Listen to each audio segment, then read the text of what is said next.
राजस्थान में छात्र संघ चुनाव पर रोक लगा दी गई है। कल देर रात को वो आदेश आता है और उसके बाद छात्र नेता जो अब तक तैयारियां कर रहे थे चुनाव की, उस पर पूरी तरीके से पानी फिर जाता, जिसको लेकर अब छात्र नेताओं में भारी आक्रोश है। और उसी आक्रोश को व्यक्त करने के लिए बड़ी संख्या में ये प्रदेश के सबसे बड़े राजस्थान विश्वविद्यालय में भी इकट्ठे हो रहे हैं। कई छात्र नेता मेरे साथ मौजूद हैं।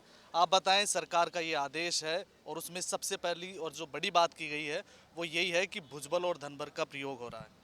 तो देखिए, जिस तरीके से कल देर रात ये आदेश निकाले गए कि छात्र संघ के चुनाव नहीं होंगे, तो क्या माननीय मुख्यमंत्री जी छात्रों से डरते हैं कि उन्होंने देर रात को इस तरीके का आदेश निकाला और शनिवार को इस तरीके का आदेश निकाला कि संडे को छात्र शक्ति रास्ता कहीं भी एकत्रित ना हो पाए, तो उनका ये मानना गलत है।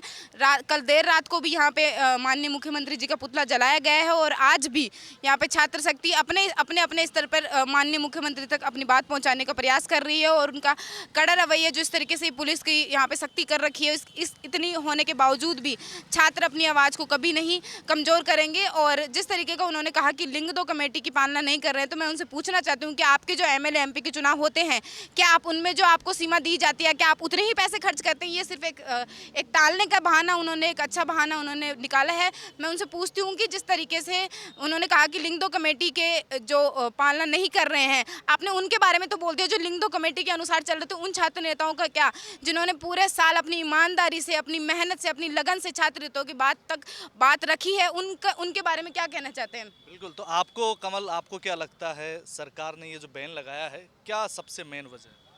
सबसे मेन वजह यही है कि इनका जो संगठन बना हुआ है एनएसयूआई, पिछले काफ़ी सालों से यहाँ जीत दर्ज नहीं कर पा रहा और उनको डर है कि अब जो विधानसभा के चुनाव पास में नज़दीक है, बिल्कुल अगर इस बार भी वो संगठन हारता है तो इनकी प्रदेश स्तर पे नहीं देश स्तर पे बड़ी बदनामी होगी।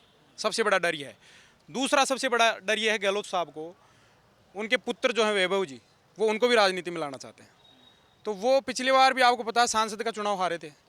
अब गहलोत साहब ये चाहते हैं कि प्रदेश में नए नेता बन के नहीं हो रहा है, अगर नए नेता उभरेंगे तो अपने बच्चे की जो राजनीति है उसमें कहीं ना कहीं दिक्कत आएगी। तो आपको क्या लगता है सरकार ने जो बैन लगाया है, क्या बड़ी वजह रही हो?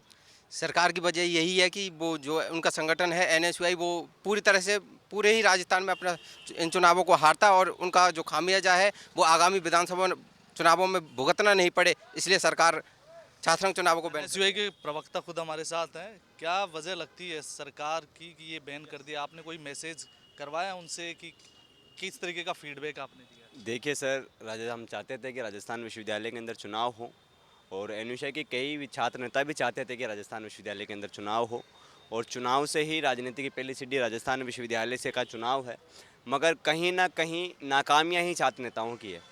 आप देखिए कि लिंग दो कमेटी की धज्जियाँ वास्तवता के अंदर राजस्थान विश्वविद्यालय के इसी चौखट पर उड़ाई गई, मगर हमारी संवेदनाएं उन छात्र नेताओं के साथ है जो लिंग दो कमेटी की पालना कर कर छात्र संघ चुनाव की तैयारी कर रहे थे। और हम माननीय मुख्यमंत्री साहब से भी यही निवेदन करेंगे कि जो छात्र नेता लिंग दो कमेटी का पालन कर कर राजस्थान विश्वविद्यालय के अंदर राजनीति कर रहे थे, उनकी प्रति राज्य सरकार की क्या संवेदना है। तो लिंग दो कमेटी की आप बात कर रहे हो, लेकिन चुनाव आयोग के जो नियम होते हैं उसका पालन तो खुद आपके मुख्यमंत्री जी और उनकी पार्टी के लोग भी नहीं करते हैं। बिल्कुल सर, हम ये बात उनसे पूछेंगे, रूबरू होंगे तब हम आवाज़ उठाएंगे और हम समक्ष छात्र शक्ति के साथ खड़े हैं। हम चाहते हैं कि चुनाव हो, इसलिए हम विश्वविद्यालय के यहाँ पर डटे हुए हैं। एनएसयूआई की हालत खराब चल रही, बताए इस वजह से ये चुनाव नहीं करवाए जा रहे हैं। देखिए सर, आप इसके बारे में हमारे राष्ट्रीय प्रवक्ता से बात करें, हमारे प्रदेश प्रवक्ता आपको बेहतर तरीके से। जयपुर में क्या स्थिति है, जयपुर की आप बता सकते हैं? बिल्कुल सर, जयपुर के अंदर एनएसयूआई के प्रति अच्छी जो अभी इस रात को जो मैसेज आया है उससे कहीं ना कहीं छात्रों के अंदर, युवाओं के अंदर एक आक्रोश है।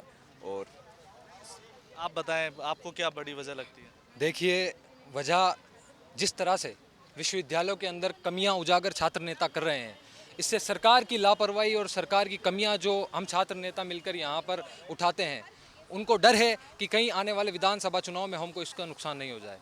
आप देखिए किस तरह से विश्वविद्यालय को छावनी बनाया हुआ है, पुलिस किस तरह से यहाँ छात्र नेताओं को उठा रही है, ये किसके कहने पर उठा रही है? ये बिल्कुल, तो ये वो छात्र नेता हैं जिनका ये कहना है कि सरकार का ये जो आदेश है उसका ये विरोध करते हैं। और इसके पीछे की इन्होंने जो मेन वजह बताई है वो ये कि जो सरकार के जो बड़े नेता हैं वो नहीं चाहते कि छात्र नेता सक्रिय राजनीति में आए। साथ ही में एनएसयूआई की पूरे प्रदेश भर में हालत खराब है, इस वजह से सरकार की ओर से ये फैसला दिया गया है। वीडियो जर्नलिस्ट विश्राम के साथ गणतंत्र न्यूज़ के लिए जयपुर से रमेश कुमावत।